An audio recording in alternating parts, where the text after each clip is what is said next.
Today, we're going to look at something that's said billions of times every single day, all around the world. But we're going to see it in a totally new light. Not just as a prayer, but as a blueprint, a real guide for your life. Just picture this for a second. A ship lost in the middle of a huge ocean. No stars, no map, definitely no compass. It's just drifting completely at the mercy of the waves. Well, this powerful idea suggests that's what a life without the guidance of Fatihah is like, a journey with no real direction. But here's the catch, right? When you repeat something so often, say 40 times a day, it's really easy to slip into what you might call autopilot recitation. You know, your lips are moving, the words are coming out, but the deep, powerful meaning, it can kind of get lost in the routine.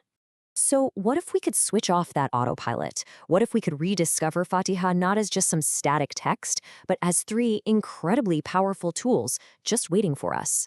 A real conversation with the divine, a binding contract that gives us our purpose, and a personal compass to navigate our entire lives. Okay, let's dive into our first big discovery. You know, we often think of prayer as a monologue. We talk and hopefully God listens. But the amazing thing about Fatihah is that its very structure tells a different story. It's actually designed to be a conversation. And look, this isn't just a nice interpretation. It comes from a sacred source, a hadith Qudsi, where God himself explains this. He literally says, "I have divided this prayer between myself and my servant." It's a shared conversation baked right into the design. So you can see it's basically split in two. The first half is for God. We start by recognizing who we're even talking to. We acknowledge his mercy, his power, his authority. It sets the stage, you know? It's a lesson in humility. And only after we've done that do we get to our half of the conversation, where we present our request. Now, right at the heart of this dialogue, smack in the middle, where the divine half meets the human half, there's this single pivotal verse, and it's so powerful that our sources call it the universe's greatest contract. You alone we worship, and you alone we ask for help. Just let that sink in for a minute. This isn't just a passing phrase. It's a binding commitment. It's the moment the whole conversation pivots on, a declaration of total allegiance and reliance. And this one line, it goes so deep.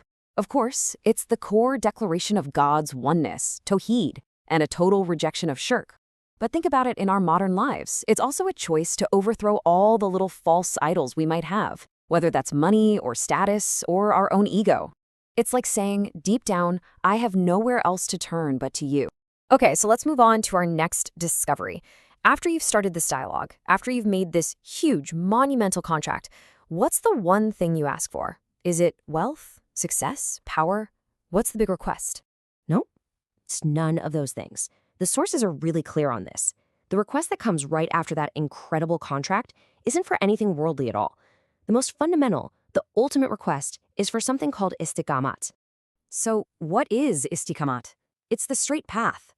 It's about being in a state of balance, of integrity, of having the right direction in everything, your thoughts, your words, your actions.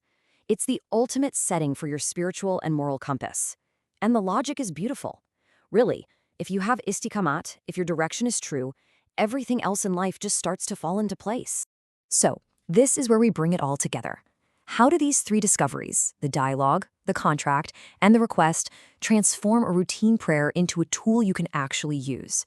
How do we go from just saying the words to really truly reading our compass? So every single time we recite Fatihah, we're actually going through this three-step process. We start in the divine dimension, recognizing and praising. Then we meet at the intersection where we renew that universal contract.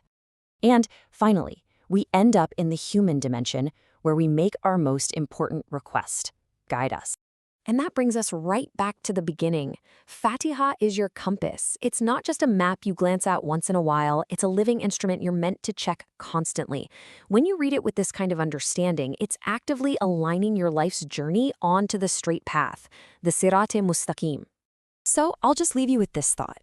The next time you stand to pray, is it just going to be another autopilot recitation, or are you going to consciously step into that dialogue, renew that contract, and truly check your life's compass? The choice, as always, is yours.